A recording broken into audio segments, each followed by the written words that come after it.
Let me have to change that. Just Okay. Hi, I'm Ali McIntosh. I am the founder, the visionary, and the servant leader emeritus of the Bahamas Constitution Party. The party was founded in 1998 with a divine revelation. And for the past 19 years, we've continued to move forward in carrying forward the agenda and the mandate of the Bahamas Constitution Party. Undocumented illegal immigrants. What do you do about that situation? And then also, what about those who have been born here who have now obtained the age of 18? I think we've lost our way in the rule of law, regards to the rule of law. The Constitution, Article 7, says that any person born in the Commonwealth of the Bahamas where one parent is a Bahamian is a Bahamian. So the situation that exists where one parent might be a Bahamian and the other isn't, it's an argument I see sometimes heralded, but it's not valid. But the argument of persons who are born in the Bahamas to persons who are not citizens of this country, they have a right at the age of 18 to apply for citizenship if they've lived in the country or if they've not lived in the country. And so persons who were born here, they can actually apply for citizenship at the age of 18. So we should not have an argument in regards to whether people should be naturalized.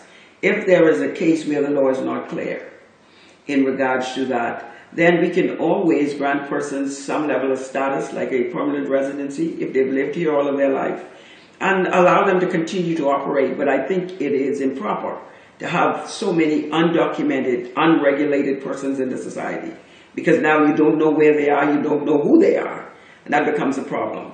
And so I think that we will regulate to a great degree persons, and it doesn't mean that they will have citizenship, but they would at least have regulation in terms of permanent residency to be able to at least carry on their lives until we make a decision. So we have to go from nothing.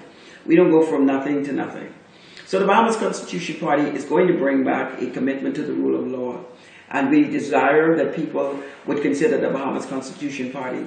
A vote for the Bahamas Constitution Party is a vote for the better Bahamas. And the Bahamas Constitution Party symbol is the cross. It's a symbol of hope. Nowhere in the world that you go, if you see the cross, that you know you can't find help there. There's always help. If it's a red cross, it's a blue cross, it's a white cross. It's a place where you can find hope. And that's why the representation of the Bahamas Constitution Party on the ballot brings hope to the Bahamaland. And we believe that in every community, including Grand Bahama, which I believe has suffered immensely under the past 3 governments, will be changed by the plans and proposals that we have for Grand Bahama. An undocumented mother, father with a 15-year-old child. What would you do in that case? The child will have, in at least in a year or 2 years or so, would be able to apply for citizenship. I think at that age, at 15, if they can find a guardian for the child, if the parents have to be sent out of the country, deported, the child can stay in, seeing that within the next 2 years they will apply for citizenship. So once a Bahamian guardian can be found, we can work on that, because we would want to continue the person's education and give them the opportunity to apply for citizenship. But wouldn't such a policy tear apart families? What is paramount is obviously families, and that's why if we are deporting a family, a person, a mother or a father, or in that case we deport the entire family. We don't want to move young children from their parents. So if you are deporting a mother back to Haiti, you have to send her minor children with her if her and her husband or spouse are illegal immigrants. They have to return with their parents. Children are best suited and brought up by their parents. It's a fundamental right, it's a human right that children have access to their parents. So the worst can't happen if they are all deported. The fact is the Bahamas has to work with the rule of law, and we must extend that to every situation, including illegal immigrants. It is compassionate when you make certain that the law is done right. Persons are treated fairly, that what is good for one is good for the other. And so children have to be deported with their parents. It's a simple process. When they become 18, they will be able to reapply. We have an embassy in Haiti where they can actually apply there for citizenship or access back to the country at the age of 18. What is the party's view on same-sex marriage? The party will make no legislation for the facilitation of same-sex marriage in the country. We believe in marriage as marriage has been articulated originally and in the Bible, and we will make no such laws that facilitate same-sex marriages. What about persons who don't believe in the Bible? What about their rights to choose? The right in the preamble, not the preamble, but the fundamental rights, everybody have a right to choose. The fact that the Constitution says that the government of the Bahamas must provide spiritual values and Christian values in which they govern means we will govern.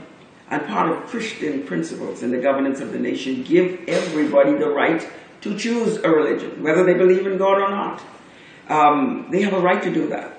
The fact is the government also have a right and a responsibility to promote Christian values. And that Christian value means we will not legislate any legislation that agrees to same-sex marriage. Under your party as the government, how would gays, lesbians, and transvestites be treated? As I said earlier, the constitutional rights or the fundamental rights of every individual is guaranteed under the Constitution. And we are the Constitution party. It doesn't matter whether a person is of the LGBT community. The fact is they are Bahamian, and so they have a right to all human rights that are afforded under the Constitution. We don't have to take that from them because they are LGBT. They have a right. It is just that we will not promote same-sex marriage or legislation that gives any community or any LGBT person more rights than anybody else. And that is my view when it comes to anything. If a person is an LGBT person and they're applying for a job, I think if they deserve the job, if they qualify for the job, they should have the job. We're not giving it to them because they're homosexual or because they're LGBT. We're giving it to them because they qualify for the job. So they're not going to be discriminated against in that regard. But we won't give them more rights than anybody else. Your party's view on the death penalty? We believe the death penalty should be carried out. We also believe that the Privy Council should be disbanded. And that is a process, and when we say that, we simply means that the Bahamas Constitution Party will put legislation in place that makes it impossible for leave to be granted from the appellate court to go to the Privy Council. In order for any case to be taken to the Privy Council, it has to have leave from the court in the Bahamas. And if the court does not grant leave for that to happen, then they can't go. And so if we put legislation in place that they cannot get leave, then that is the way we would disband the Privy Council and allow the appellate court and the prerogative of mercy to be the final adjudicators in regards to cases as relates to the death penalty. And we believe in that regard as relates to the death penalty. What offenses would warrant the death penalty? When you are charged with a capital offense of murder, of homicide, it is because the act was done with malice and intent. It's a different charge than manslaughter or even vehicular homicide or involuntary homicide. The capital offense of murder should be the criteria in which we seek a death penalty, where we seek no bail because of the fact that it was done with malice and intent. And you had an opportunity to make a decision, I won't do this, but you did it anyhow. So that is what qualifies the capital offense of first-degree murder to incur those kinds of recommendations. So you mentioned no bail. You believe that there are some cases where bail should not be granted? Not in the case of a capital murder. I said that with intent and with malice, that is different from having caused the death of a person. We may not seek the death penalty in the case where death was caused by an accident or caused by some other method that was not intent and malice. When malice and intent causes the death of the person, that's the only reason they charge them with the capital offense of murder. And so that is the difference. But in the case of murder, the person has not been convicted of murder, they've only been accused, but yet you would deny them bail. What if later on it's found that they're not guilty? Then you would have actually infringed on that person's freedom. No, I think that we have to give some credit to the investigation. We know that there are sometimes that people suggest there's corruption, some level of corruption in the police force. But I think that in order to bring a case before the court, there has to be some level of evidence. If we operate fairly and justly in regards to bringing that evidence, we can have that case fast forward to the Supreme Court because the evidence is clear that this person maliciously and intended to take the life of another. In that regard, we have to, as a society, act on that. That if we have brought the first-degree murder, not homicide or not voluntary manslaughter, but we brought first-degree murder, there has to be some level of intent, not a level of intent, some degree of evidence, a great degree of evidence to charge them.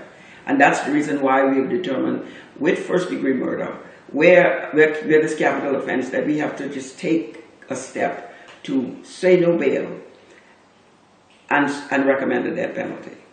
What is the Bahamas Constitution's Party's view on abortion? I have a personal opinion. Let me put a personal opinion. I have a personal opinion of which I do not believe in abortion or this late-term abortion. When we look at how these procedures go, you ought to know that it is morally wrong for these things to happen. We cannot give credence in law for it to happen in the country. That's all it is. We cannot legislate that these things would happen in the country. Will your party take a stance and legislate abortion? You're asking me whether we will legislate abortion. Make it illegal in any form. Will you legislate abortion? I think that all of the persons, stakeholders, has to actually have a discussion for doctors to say so. See, when you're looking at late-term abortion, you cannot legislate that. But the fact is, there are doctors who make a decision on the life of a person, right? That happens. How do we get there? We will not legislate these late-term abortion. It is totally unacceptable. What but about I'm saying a parliament will do that. I do not wish for you to cause me to make a decision that should be made by a parliament of persons together. So what might be my personal opinion will be my personal opinion. And I do not want to make a decision on what a parliament should take.